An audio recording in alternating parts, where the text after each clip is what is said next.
Baiklah, di sini saya akan melanjutkan materi selanjutnya tentang definisi persepsi. Menurut Toha tahun 83, persepsi merupakan pemahaman individu terhadap informasi dari lingkungan yang diperoleh melalui proses kognitif yang didapatkan melalui penginderaan, yaitu pandangan, penciuman, dan perasaan terhadap suatu objek yang kemudian ditafsirkan. Reggio tahun 1960. Persepsi adalah suatu proses pengenalan atau identifikasi sesuatu dengan menggunakan panca indera. Drever dalam Sasanti tahun 2003.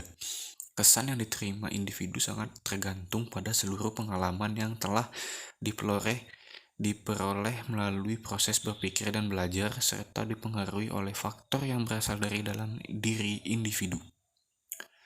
Sabri tahun 93 mendefinisikan persepsi sebagai aktivitas yang memungkinkan manusia mengendalikan rangsangan-rangsangan yang sampai kepadanya melalui alat inderanya.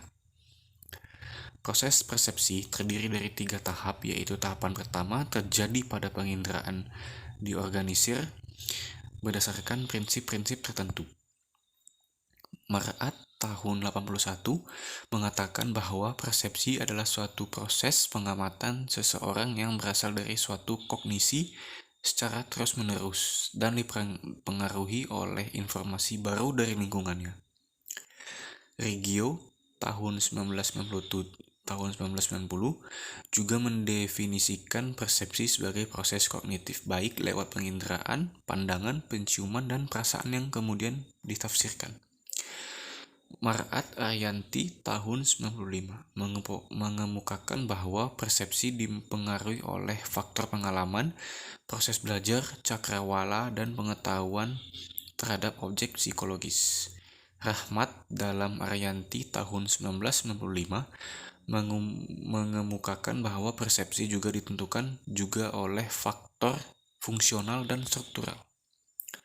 Faktor fungsional, beberapa faktor fungsional atau faktor yang bersifat personal antara kebutuhan individu, pengalaman, usia masa lalu, kepribadian, jenis kelamin, dan lain-lain, yang bersifat subjektif. Faktor struktural, faktor atau faktor dari luar individu antara lain lingkungan keluarga, hukum-hukum yang berlaku, dan nilai-nilai dalam masyarakat. Faktor yang mempengaruhi persepsi, faktor personal, faktor struktural. Brems dan Cassin dalam Lestari tahun 99, elemen persepsi sosial, person, situasional, behavior. Ada 2 pandangan mengenai proses persepsi, yaitu persepsi sosial, berlangsung cepat dan otomatis tanpa banyak pertimbangan, orang membuat kesimpulan tentang orang lain dengan cepat berdasarkan penampilan fisik dan perhatian sekilas. Persepsi sosial adalah sebuah proses yang kompleks. Orang mengamati perilaku orang lain dengan teliti hingga diperoleh analisis secara lengkap terhadap person, situasional, dan behavior. Kesimpulan, persepsi suatu proses aktif timbulnya kesadaran dengan segera terhadap suatu objek yang merupakan faktor internal serta eksternal individu, meliputi keberadaan objek, kemudian dan orang lain, kejadian dan orang lain melalui pemberian nilai terhadap objek tersebut. Beberapa sampel persepsi. Contohnya seperti ini, letak atau posisi persepsi.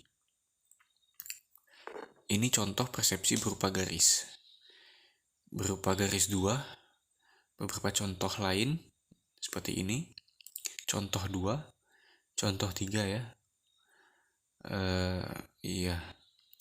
Bangunan citra. Dalam membangun citra individu maupun citra institusi, orang harus memperhatikan faktor yang mempengaruhi persepsi, karena orang bukan hanya bisa keliru sensasi tetapi juga bisa keliru persepsi.